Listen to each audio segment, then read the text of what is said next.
সংসদে হিজাব নিয়ে কটাক্ষ করা হচ্ছে, পুশিন করা হচ্ছে, সীমান্তে হত্যা করা হচ্ছে। ভারত থেকে হাই কমিশনার প্রবেশ করে অখণ্ড ভারতের স্বপ্ন দেখছেন। বিচ্ছিন্ন ঘটনা নয়। আমার দেশের সরকার নতজানু পররাষ্ট্রনীতি গ্রহণ করেছে বলে তারা নতুন করে সুযোগ নিচ্ছেন। নির্বাচনের পূর্বে বিএনপি বলেছিল মদিনা সনদে দেশ চালাবে, মনে আছে? ক্ষমতায় এসে মদিনার নাকে কেটে মদিনার জায়গায় মোদি সনদে তারা দেশ চালাতে চায়। বাংলার মাটিতে মোদি সনদে দেশ চলবে না, আধিপত্যবাদ চলবে না, হিন্দুত্ববাদী আগ্রাসন চলবে না। সম্প্রতি আমাদের বিজিবি এবং ভারতের বিএসএফ এর মহাপরিচালক পর্যায়ে একটি বৈঠক অনুষ্ঠিত হয়েছে। বৈঠকের পর আমাদের বিজিবি সংবাদ মাধ্যমে যেই বিজ্ঞপ্তি দিয়েছে সেখানে পুশিনের কথা বলা আছে, সীমান্ত হত্যার কথা বলা আছে, আলহামদুলিল্লাহ। তারপরে লক্ষ্য করলাম বিজিবি বিএসএফ এর যেই যৌথ বিবৃতি সেখানে পুশিন নামক কোনো শব্দ নাই। অতীতের বিবৃতিগুলোতে সীমান্ত হত্যা উল্লেখ থাকলেও এবারের যৌথ বিবৃতিতে হত্যা শব্দটি কেটে সীমান্তে হত্যার জায়গায় সীমান্তে মৃত্যু বলা হয়েছে। আমি তাদেরকে দোষ দিতে পারি না, কারণ আমার দেশের স্বরাষ্ট্রমন্ত্রী নিজের ভূমিকা ভুলে ভারতের মুখ্যমন্ত্রীর মতো বক্তব্য দিয়ে ভারতের সীমান্ত হত্যাকে হালাল করে দিয়েছে। সংগ্রামী সাথী এবং বন্ধুগণ, আজকের যে প্রধান অতিথি এখানে বসা, তার এলাকা খুলনায় মসজিদে ঢুকে গুলি করা হয়েছে। গাইবান্ধাতে বড় বড় মূর্তি তৈরি করা হচ্ছে, মন্দির তৈরি করা হচ্ছে, অর্থায়ন করছেন নাকি একজন এসির মিস্ত্রি। এগুলো কোনো বিচ্ছিন্ন ঘটনা নয়। প্রকৃত স্বাধীনতা এবং সার্বভৌমত্ব অর্জনের আগ পর্যন্ত আমাদের লড়াই সংগ্রাম চলছে এবং চলবে ইনশাআল্লাহ। দেখা হবে বিজয়ে। বিজয়ের পথে যাত্রা শুরু, জীবন অথবা মৃত্যু। আসসালামু আলাইকুম। আজকে আমাদের দেশের সীমান্ত অরক্ষিত, প্রতিদিন সীমান্তে খুন হচ্ছে, প্রতিদিন সীমান্ত দিয়ে ভারত অবৈধভাবে মুসলমানদেরকে পুশিং করতেছে।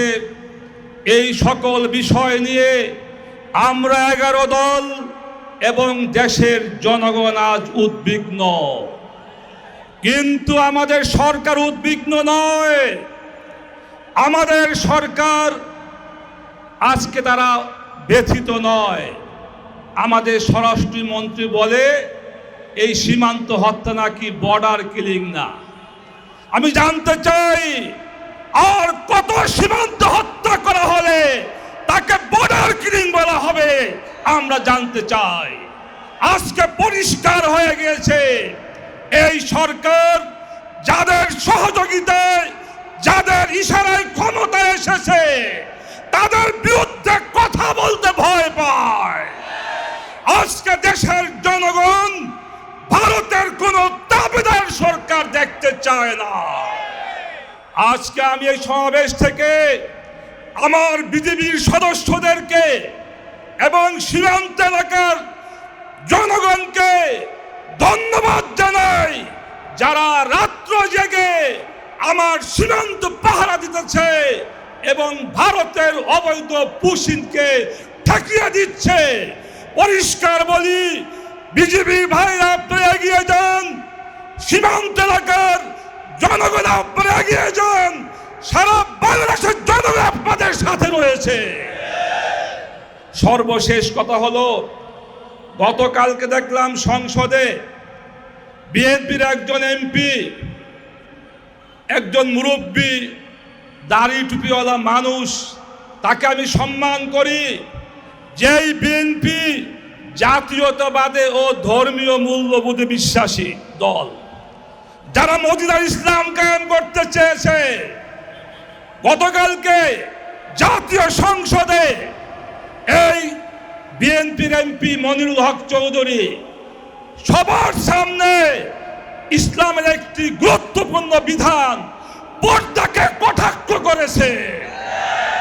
আমি অবিলম্বে বলতে চাই, এই বক্তব্যের জন্য ওই মনিরুল হক চৌধুরীকে এবং তার দলকে প্রকাশ্যে জাতির কাছে ক্ষমা চাইতে হবে।